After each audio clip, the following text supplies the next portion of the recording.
from 10 News. The Now San Diego starts with breaking news. Breaking news, police right now giving us a full update on the suspect and the officers from the shooting in Rolando over the weekend. 2 officers were shot while entering an apartment complex Saturday night.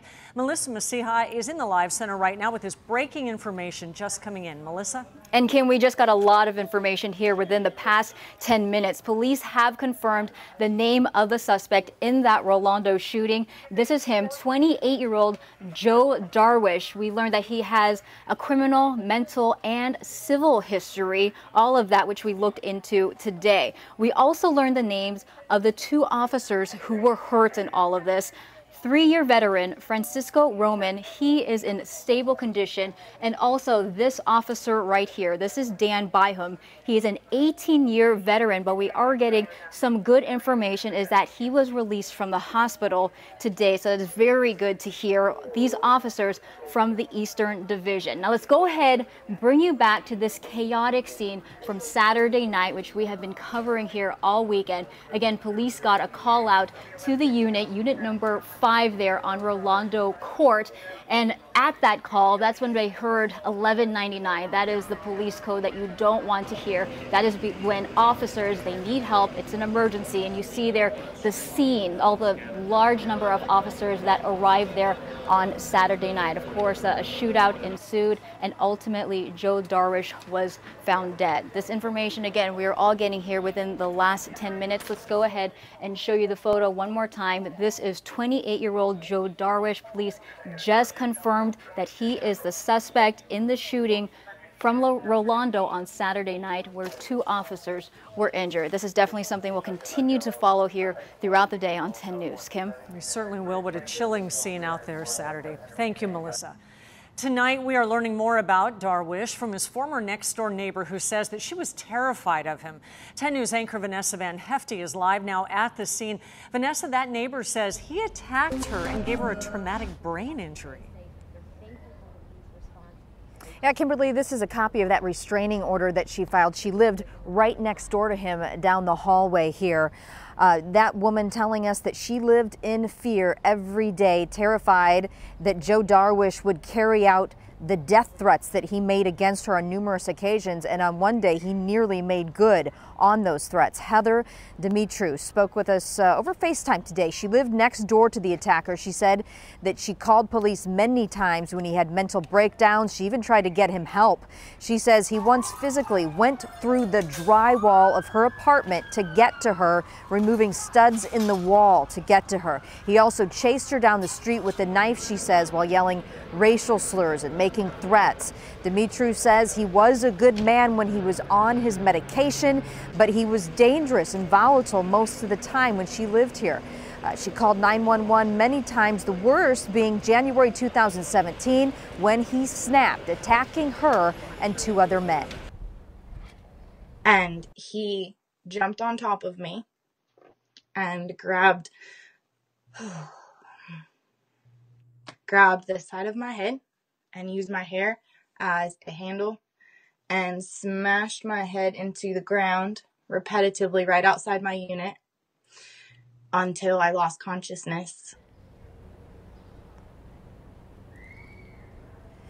It's still very difficult for her to talk about. She says she has short-term memory loss and a traumatic brain injury from that. She also had to drop out of school because of PTSD from that episode. We asked her thoughts on what went down here over the weekend. We'll share those thoughts with you tonight at 5. Reporting live from Rolando, Vanessa Van Hefty, 10 News. Terrifying details, Vanessa. We look forward to that report later, too. The San Diego Police Officers Association is collecting donations for the injured officers. They say there are some phony sites, but the only way to donate is through their website or by mailing a check to the address listed on this page. We've also posted a link to the site on 10news.com. Coming up at 5 o'clock, we're looking into the suspected shooter's past and the guns he had, whether or not he was allowed to even carry them. Meantime, Long Beach Fire held a memorial for Captain David Rosa, who was shot and killed this morning. It happened while he was investigating reports of an explosion in a senior living center in downtown Long Beach. 2 other people, including another firefighter, were also shot. They are recovering. Residents were forced to shelter in place after an explosion triggered the building's sprinkler system. The 2 firefighters were near the unit when the explosion reportedly happened and when they were shot. Police have arrested a man they say may be living in the building. Now to our lineup on a busy Monday here on The Now. An iconic American motorcycle maker, Harley Davidson, going to start making more bikes overseas. It was either that or charge thousands more. Big question here, will other American companies do the same? Also, a new warning today about opioid overdoses. There are some drug combinations that can more easily trigger an overdose. It's important information for so many families affected by this crisis. In this story, it is getting more and more attention today. A white woman threatened to call police on a young black girl just for selling bottled water.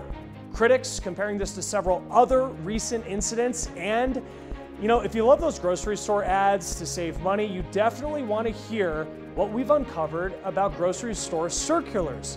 Not all deals created equal. Our Annie Taylor on that story for us today. We look forward to that. Thank you, Chris. Detectives are meeting with the district attorney right now, discussing details of the Sunday morning murder at a Vista man. This happened inside an apartment on Hill Drive. The suspected killer tried to escape, but didn't get very far. And 10 News reporter Allison Ash is live with the suspect's troubling past. Allison.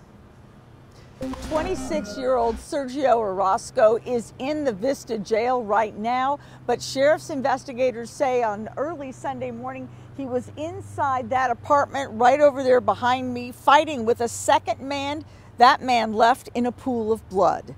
Now, investigators aren't releasing the name of the man who was killed or how he was killed, but several people are telling me he is related to the manager of the Vista Hills apartments. She was not home when that fight broke out between her husband, Orozco, and the second man. Several neighbors heard the commotion that began just after midnight.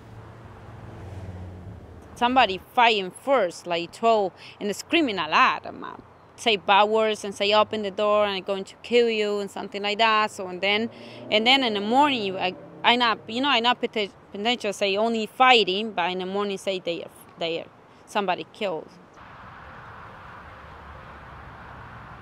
Sheriff's deputies captured Orozco just a couple of blocks away after his car smashed into 2 parked cars, then a fence.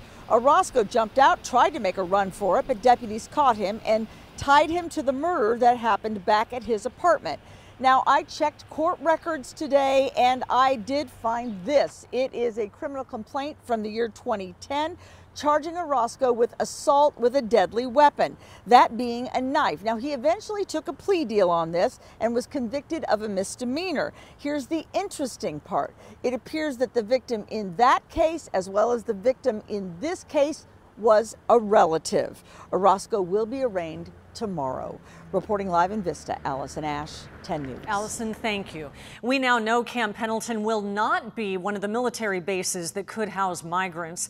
Today, the Trump administration chose an Army and an Air Force base, both in Texas, to house detained migrants. The Pentagon had initially talked about 4 potential bases capable of housing 20,000 migrant children. And just last week, we broke right here on The Now, an internal memo suggested Camp Pendleton could house up to 4,700 people. Today, family, friends, and the community remembering Antwon Rose, the unarmed teen shot by police last week near Pittsburgh. Now, some of the cars during his funeral procession today with signs saying things like justice for Antwon, but protesters say they aren't having demonstrations today out of respect for his family. Now, you can see here his casket arriving for his funeral. The protesters, they've been calling for the officer who shot him to be charged in this shooting. An attorney for Rose's family says that officer has a history of targeting young African Americans. The University of Pittsburgh hasn't officially released their records, but our investigators have found that that brutality was directed at young black men, and that it was a pattern, it was habitual, and it was enough for him to have not only lost his job, but to be excluded from this kind of profession where putting him on these streets was dangerous. Now, the officer that had been sworn into the East Pittsburgh Police Force just hours before the shooting. He had worked with other area departments for 7 years. Right now, the government's working to reunite about 2,000 kids separated from their families at the border, but it's still not saying exactly how long that's going to take. The kids will only be reunited once their parents' deportation hearings are done. The Departments of Homeland Security and Health and Human Services say they are better organizing their databases. It's to link information about parents and their children. All right, let's head over to the Now News Feed. Some of the other stories that we're tracking today. Well, how big of an impact has the Me Too movement had? Well, at least 414 high-profile executives have been outed in the past 18 months. A crisis consulting firm looked at cases of sexual harassment and other misdeeds to come up with that number. A federal judge hearing arguments today related to the replacement for North Carolina's bathroom law. Now, the transgender advocates say it discriminates. The law stops local governments from putting in non-discrimination laws until 2020. ESPN The Magazine making some history with this year's body issue. Basketball star Sue Bird, soccer player Megan Rapinoe, they are the first LGBTQ couple to pose together in the magazine's history. All right, let's get right back to our lineup here. And Harley-Davidson in the headlines today, announcing that it's going to start making bikes overseas. It was either that or charge thousands more, they say. So what we want to know, are other American companies going to do the same? You're watching The Now.